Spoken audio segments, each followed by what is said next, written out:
What's up, everybody? Welcome to the Writer's Life. I thought I would check in real quick on this Substack. Actually, I'm editing this, or rather, this is an addition to the Substack I just sent with a whole bunch of free audio codes, kind of a grab bag. I have a bunch of free audio codes, and I want to use them. You know, I want to use them up, and I want to give them to you so that you can escape for free. Um, and also, don't forget, there's the book. What is it? Bargain Booksy promo weekend stack for the Shroud Key, the first novel in the best-selling Chase Baker action adventure series, is still 99 cents, but just for like another 24 hours. So nab that. I totally screwed up, and I was supposed to send out an email yesterday, but I got writing instead and forgot. So this is what happens sometimes when you work for yourself. It's like, Mr. Zandri, can I see you in my office, please? So yeah, I fucked up. But anyway, I'm getting. It's a long weekend here in the States, so not all is lost. You're still going to be wanting to read today, tomorrow. You want to escape the wife or escape the husband or the kids or all the above.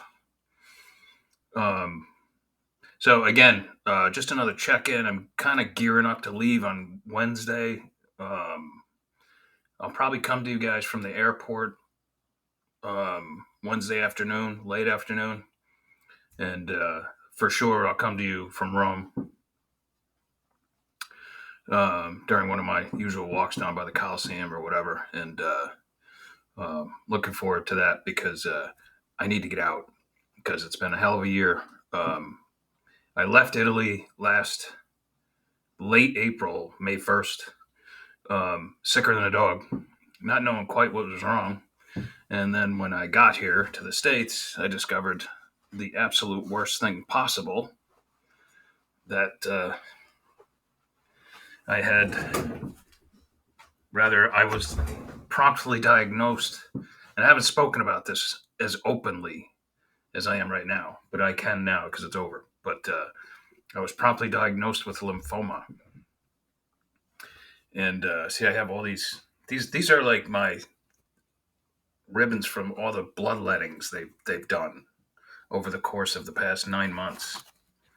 Um, I saved them all. I got a bunch more. They're like, "What color do you want today?" Um, you know. Anyway, I bet you I've given or I've had my blood drawn probably. I want to say about 40 or 50 times since then. And that's no lie. Because in the midst of all this, I had to have lung surgery because I had fluid on the lung. And they had to do like this operation to seal the lower lobes of my lung in order to prevent this from happening. I don't know. It's the weirdest operation. They like open up your lobes and they throw talcum powder in there. They call it a talc. And that dries you out. I don't know. It sounds barbaric to me, and it felt barbaric for 4 days and 5 days and 5 nights. And then I almost afibbed, and like it was, oh my god. Anyway, by the time I got out of the hospital, I was about 140 pounds, and now I'm back up to fighting weight.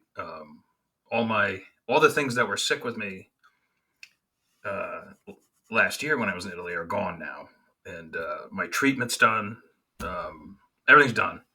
And doesn't mean I have more things to do to maintain things because lymphoma, believe it or not, you can live with it forever, but you have to. You also, on the other hand, you don't get rid of it.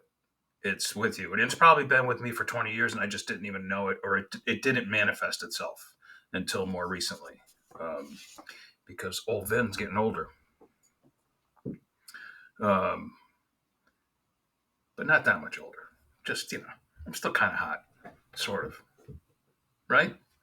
I don't know. I feel the same. I feel like I look the same, basically, but who knows? You people are probably like, oh my God, the poor guy. He's delusional. In any case, I just want to thank everybody for their support. Those who were in the know, especially my buddy and Albany's other best-selling mystery author, Tom Schreck, who also had lymphoma or has it, and who was my coach through this whole thing. And the first thing he said to me, because we met for a beer before, right when I got diagnosed, and I was freaking out. Right, he's like, "Don't listen to anybody. Just listen to your doctors. Don't listen to anybody because you're gonna have like 1,000,001." Because like just about everybody gets lymphoma. I swear to God, you wouldn't believe the people who came out of the woodwork saying like, "Yeah, I had that. Had to go through treatment, and yeah, I couldn't believe it." And I just thought these were normal people living normal lives, and they are, but they had the shit. So anyway, he's like, "Judd, everybody's different. Listen to your doctor. Do what they tell you to do." And so that's what I've done. That's what I'm going to continue to do. Um, and they've been very pleased with me. They're like, "Wow, you're really doing great." And you know why? Because I never stopped working out, never stopped eating well, and I never got depressed over it.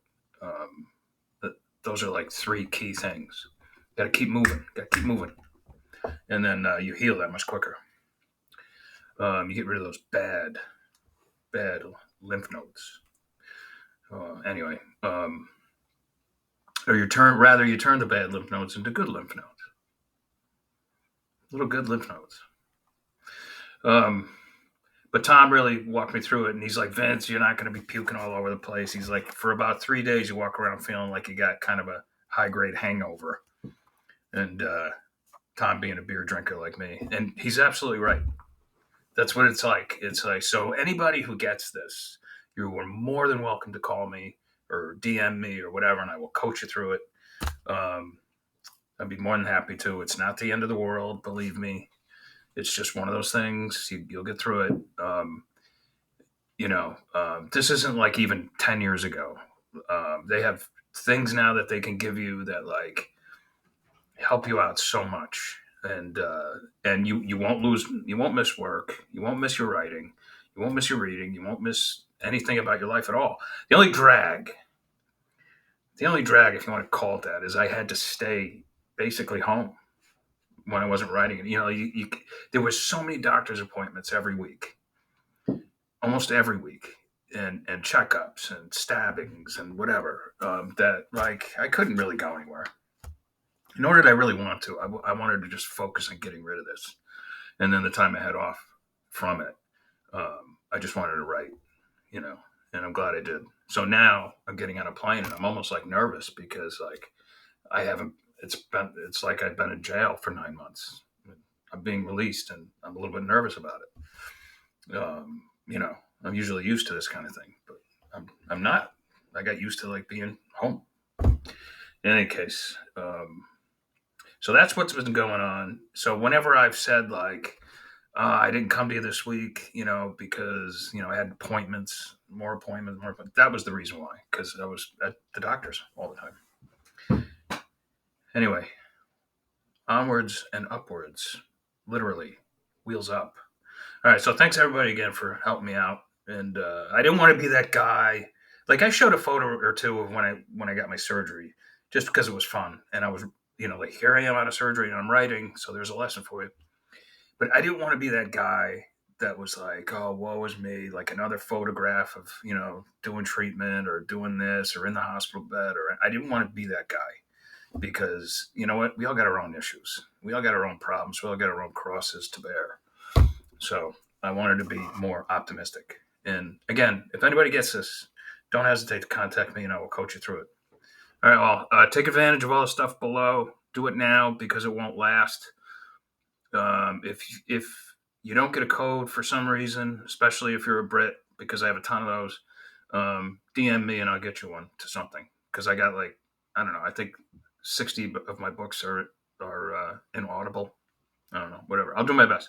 All right, everybody, have a great rest of your weekend. Ciao, ciao.